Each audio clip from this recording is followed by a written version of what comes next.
Hi, it's Martin from Martin's Engine Services. Well, I thought I'd make a little video this afternoon on giving the Morris Minor a lubrication service. Now, there's quite a lot of attention points needed on these old cars. Some are more complicated than others, but I'll say this is about an average. There's obviously lots of things need checking, greasing, oiling, etc., etc. So I thought I'd just do this little video and highlight some of the points and some of the peculiarities and bits you come across. So I'm starting obviously with an oil change. I actually gave a little run out this morning, about a 20 odd mile journey. Had a bit of result actually, looking through the local free ads, and I picked up a tyre for the Countax mower. Good condition tyre with the puncture. Unfortunately, it's on the wrong rim because I could have just stuck it straight on, but so the guy was giving it away, and I thought, result. So I can replace that one that's about to disintegrate any minute. So I thought, while the old girl's hot, pulled it in the workshop and dropped the oil out. I've just got it angled over at the moment because the sump plug's at the back corner of the sump there. So I've just kicked the car over to get the most of the oil out. Next job is to remove the oil filter. And this is one of those cartridge type oil filters with an element in it. And it's not quite like the elements you get in modern engines or modern cars where you have the plastic sort of housing and you clip the filter to it. So it's stuck on there. Good question. No, it's a bit of straw or something. This one's actually got a variety of components that have to be assembled in a very specific order because you can actually get this wrong and end up with no oil pressure. So I'll show you that because quite many people probably have never seen one of these sort of filters. It's common practice to convert it. You just get the later Mini to get some light on it. The oil filter housing lives here. You can just undo the two bolts and the feed pipe and replace it with the Mini style with the screw-on filter, but mine's still got the old traditional one. It's I kind of like that. It's no real problem to service, just a little bit messier. I mean, I'm not doing things like valve clearances and all that sort of thing because it doesn't tap and the engine's running very sweetly. I mean, obviously on a full service you've got points to check, dwell angles, plug gaps, etc., etc. But I just thought I'd give you the points of a lubrication service and a couple of little hidden points that get forgotten on these. So I'd say the oil's well drained now. She's pretty much cooled down. Not too bad. And I shall get the filter off and lay the components out and just show you what's involved in the oil filter. So I'll pop this in the stand for a moment, and so I'll get that off and we'll come from there. I mean, there are just on a different subject, there are a couple of attention points under the bonnet also. You've got shock absorbers here, which you actually fill up with oil. There's a plug in the top, and they should be filled to the bottom of the thread. Easy to get to, but I mean, you can actually change the oil in if you want to. There's actually a drain plug as well, so that's a bit of technology you don't see anymore.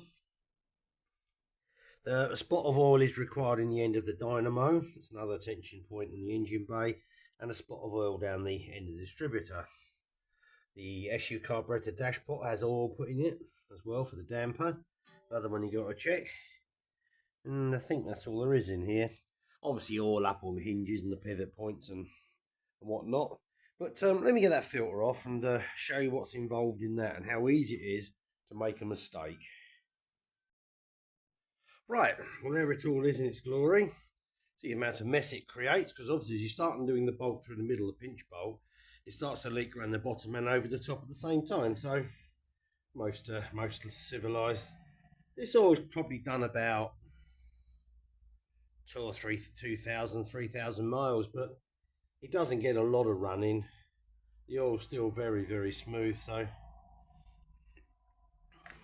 you pull the element out. It is definitely a right old mess, as you can see. We'll have a look in the bottom of that, see what we find. And here comes the rest of it. Yeah. Nice. Now, it's not uncommon to find in these a little bit like a grey sludge or maybe a little like watery oil. This does tend to be a problem with these Morrises and these A series. They do run quite cold on the oil and on the sump. The sump hangs down on the front of the vehicle, and the oil doesn't get that hot. It's not uncommon in the winter or cooler weather to find a little bit of sort of mayonnaising around the oil filler cap, and people think, oh, the heat gasket's gone. No, that's quite normal. Quite normal. Now, in the bottom of here, you've got some parts that have to go in a very specific order. Now, you've got your through bolt comes out, and that has this rubber seal here, and you've got a washer. Now, the washer's got a curved, or that's concave, in it, concave surface, and it has this rubber sealing washer, which appears to have seen better days. Now, that seals against the bottom of this canister. Now, inside here is more parts, and what you have here is a plate, a washer, and a spring. Now, there's that wipe some of that off. There's that kind of residue or sand and paste. It's nothing to worry about. It's just what these things do, basically. I always make a habit of, if I am just going to go up the shops in it, of going right round the block to make sure I do warm it up, just to be careful. Now, what you have here is this plate, and then there is a rubber seal. Then there is a washer, metal washer. Then there is the spring. Now, the spring goes against the bottom of the canister. The metal washer goes on top of the spring. The rubber seal goes on there, and this whole lot sits in, obviously, this way up. The filter seal's on there. If you don't have the rubber washer in here, or as I've seen people leave this out completely, then you get no oil pressure. With this rubber washer out, it's not so bad. But if you leave the plate out, the oil filter element drops down in the filter like that, and it should sit up against the top of the filter housing. Now, what tends to happen is this sticks to the filter, and people take the filter out, and that looks like part of the filter, so throw that to one side, not knowing it's supposed to be there. Likewise, very rarely, but it can happen, the top one of these plates is basically riveted or clenched to the oil filter housing, but that can come adrift. And again, you have no oil pressure, because, well, you do have oil pressure, but it's not filtered and it's at reduced rate. So this lot here has to be exactly in the right order. So this is a case of all the right parts in the right order. Now, I've got to try a petrol over here, and I'm going to give all this a little wash off.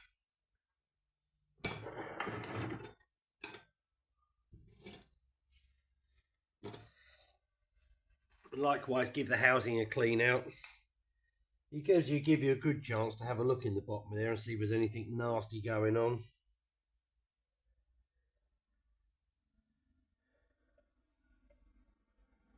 No, there's no sludge or anything, and there's well, tell a lie. There's a tiny little bit in there, but very little considering. Right, I'll just pause things for a minute and clean all those lovely bits up. And you can see it is a pretty horrible job. Right, well, it's all the bits and pieces cleaned up. There was nothing in the bottom of that canister at all. It really was clean. You can actually see on this plate here, that corrosion mark is actually where the filter sits. On the top of the new filters, they do have this... there's a sump plug washer. They do have this, like, it's like gasket material, paper gasket material, to seal it, and because that sits against that. And where there's been a little bit of condensation in the oil and low temperature, you can actually see that's actually corroded it. Because this plate was quite, he says quite new, but it's about 10 years ago. These filters are only a couple of pounds each now from the specialist, and if I ever order any parts, I usually keep 3 or 4 on the shelf. My oil of choice for this has always been this Comma Classic 2050. There's a lot of other brands of good oils out there that do the job, but this is the one it's always had in it. If I remember rightly, it's the usual lack of preparation. Ow! Who saw that coming?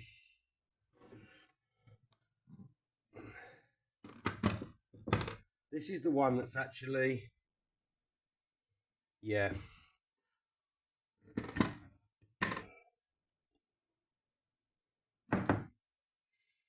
Yeah, this is the one that's very much like the old green duckums. It's got the same smell to it and the same sort of consistency, but I've always used this, found it very good, reasonably priced, and the local motor factors keep it in stock. Now that's quite a clever one. Look at that, the plastic bit off the top of the thing has dropped in there. That could have been interesting. Now, true to form, of course, we have a filter kit, but we don't have the rubber washer for the bottom.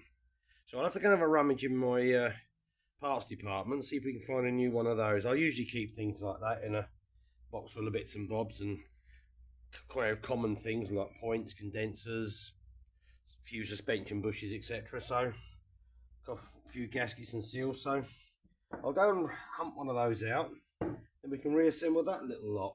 There's one other very, very important point.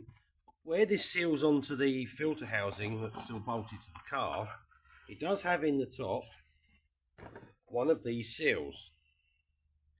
Now you get 3 different sizes in the kit because this fits several applications. Now this square seal has to be put into the housing and it has to be in square. You've got to make sure it doesn't roll when it goes in. Sometimes people put 2 in by mistake. Big mistake, we can say definitely. So you've got to pick the right one. I think it's the thicker one of them.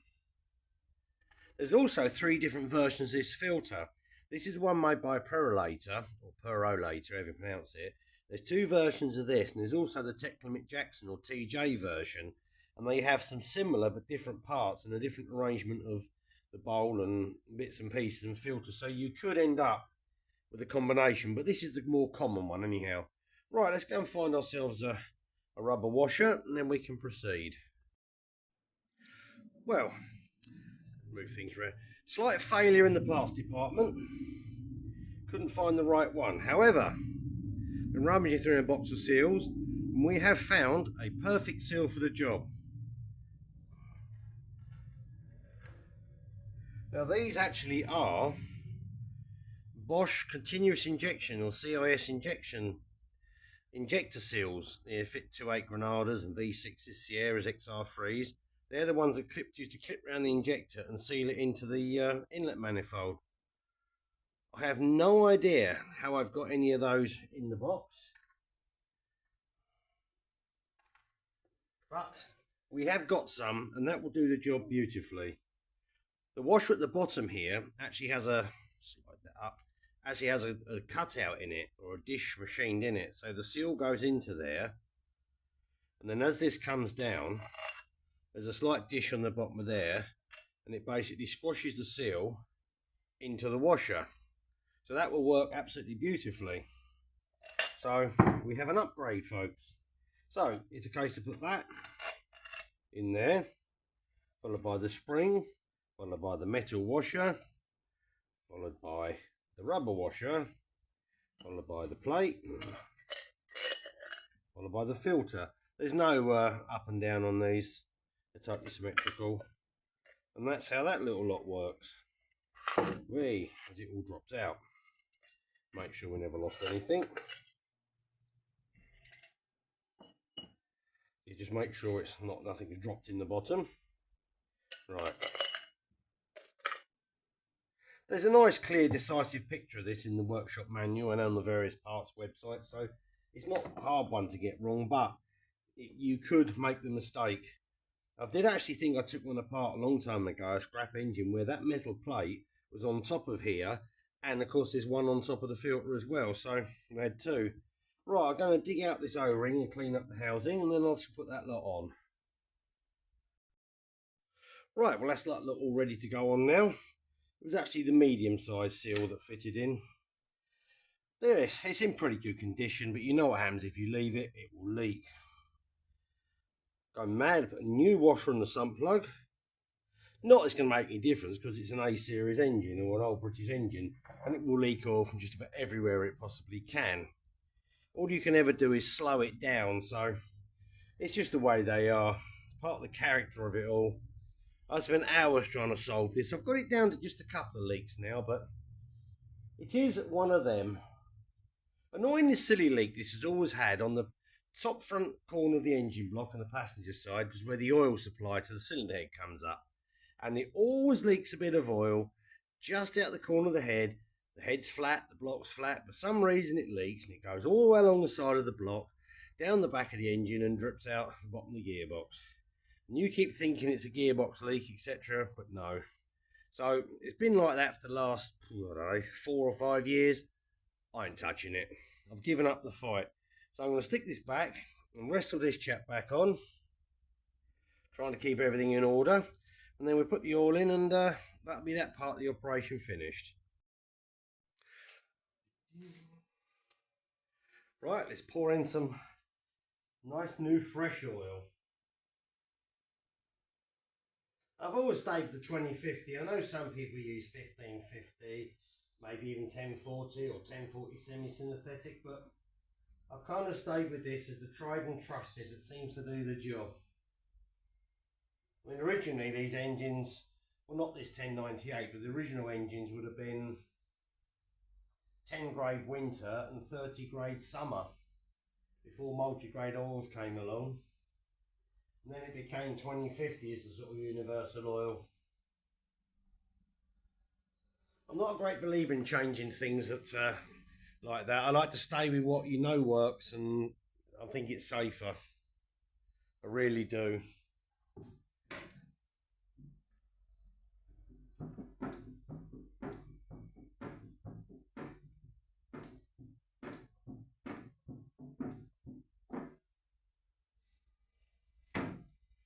I'm going to be changing the oil in my ST Fiesta and as well at some point weekend. But can you imagine putting 530 full synthetic into this Power A series?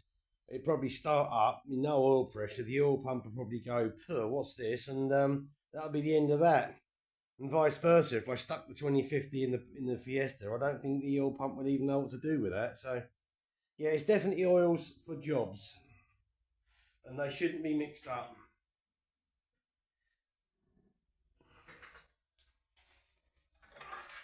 Can't remember how much this holds in it. It's fallen out. Hit the bonnet. It's 4.5 litres, I think. 4 and a bit litres.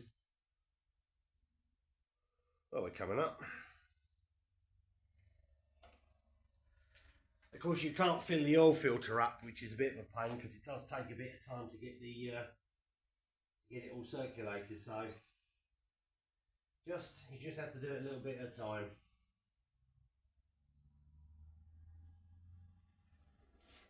There is a handy little feature on the other side of the block. You can actually take a little hexagon plug out and actually prime the oil pump with an oil can if you have any problems. So it won't be a problem. So I'll just pause things, fire it up and get it circulating. There we go, didn't take too long, only about 20 seconds or so. Now obviously with these you've got to check that filter housing as soon as you fired it up.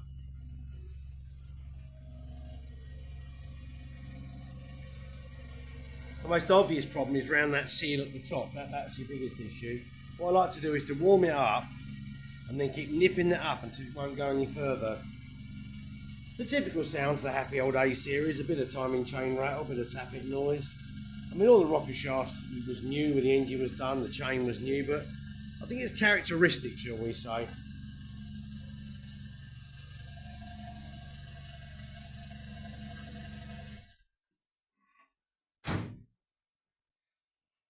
And the 1098 engine never runs quite as smooth as the 948.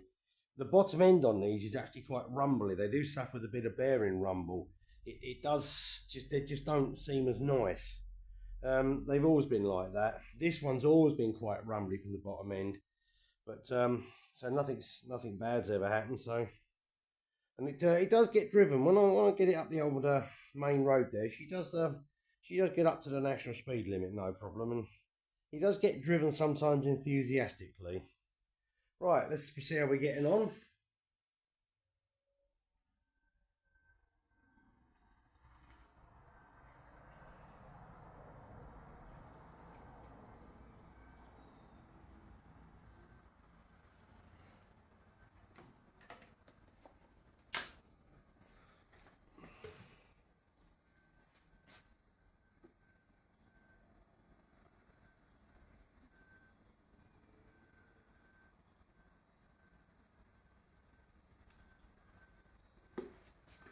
Right, that should be enough. Let that settle down now.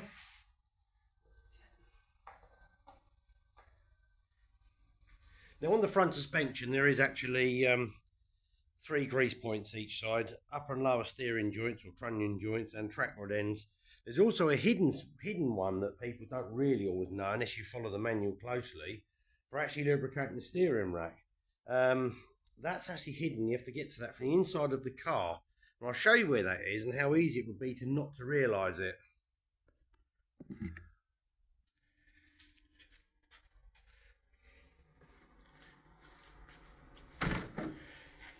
One thing that's hilarious with these 4-door Morrises is the doors don't open very far. So you just have to sort of scooch in the gap. And if you're trying to work in the footwell, some light on the subject. Right, now under the carpet here, let's try and get somewhere in organised. Under the carpet here, when you pull this down, there's a very small grommet hidden here. And you pop that grommet out, and in there is a grease point. Well, there's a conjecture there, grease or oil, depending what you want. I always put a bit of grease in there. So that bit there actually, and that plate is for the left-hand drive version, where the brake pedal goes. There's a plate unbolts here. The steering rack pinion, which is over there, comes straight through that hole. The chassis rail's already got the holes in for the bushes, and the left-hand drive pedals fit straight in there. And there's also a hole somewhere. There's another bolt hole up there. No, over there. So that's where the accelerator goes, covered up with a bit of tarry stuff. And also, buried under here, you have to take half the car apart to get to this job. But buried under here is this plug, which I'm going to check this, is actually the gearbox oil. This is the model with the very flat transmission tunnel, whereas the other one has the remote control that comes back here. This is the 803cc gearbox with a long gear lever, to which I fitted 948cc internals, which gives you the, it does the job. Now the gearbox on all models of this, let me think, now hang on. The side valve car, I believe, used hypoid gear oil, but the aluminium gearbox in all the hydrated valves has to use 2050 engine oil, because you cannot use gear oil due to the design of the bolt rings and synchromesh rings. Otherwise you will destroy them. Another place that you have to be wary of lubrication on these is around these pedals. Where the pedals pivots in the floor, this cross shaft can get seized up, and that will, I'm trying to get out now, it's not back friendly. The cross shaft will actually seize, and on occasion you can push the clutch down or in the brake or vice versa, and both the pedals go down together. I keep spraying lubricant around them and just running oil down around the pedals. Keeps it all in order. There's a load of clutch linkage underneath the car. Just about see down in the distance there. There's a bush each end of that. There's a couple of rods and a link and a bar, and it's all that will need lubricating. But I'll spin the steering around on lock and just show you where the grease points are. Obviously you've got the back axle to check. That's just conventional filler and drain plug. That uses 90 hypoid. There are some grease points on the prop shaft, although mine's only got one, I think. One's a sealed joint. And the handbrake cable, but for some reason I've only got one grease point on the handbrake cable. One other thing I found on this type of earlier car, the steering column here rotates in this bronze bush, and you need to put a couple of spots of oil down there, otherwise it rattles something annoyingly. So there's the usual bits and pieces. Around here on the steering, you can actually get to all this without jacking it up. You've got the lower steering joint here. There's a grease point at the bottom there. And if you come up to the upper joint here, there's a grease point there. And on top of the track rod end, it's buried around there somewhere, there he is, you've got a grease point. Now also, all these joints are original to this car. And I know they're original because each one from factory has a serial number and they all match. Likewise, the shock absorbers have never been off.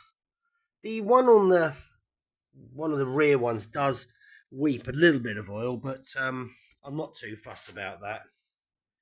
But I'd rather keep the original ones than putting replacement ones on. So that's the sort of points you need to attend to. I'm not going to go into great depth on how to grease everything, because otherwise we're going to be into several hours. And it's not the most exciting thing, I know, but I just thought it might be interesting for somebody who's wondered how old car maintenance goes. I mean, you've got brakes to be adjusted.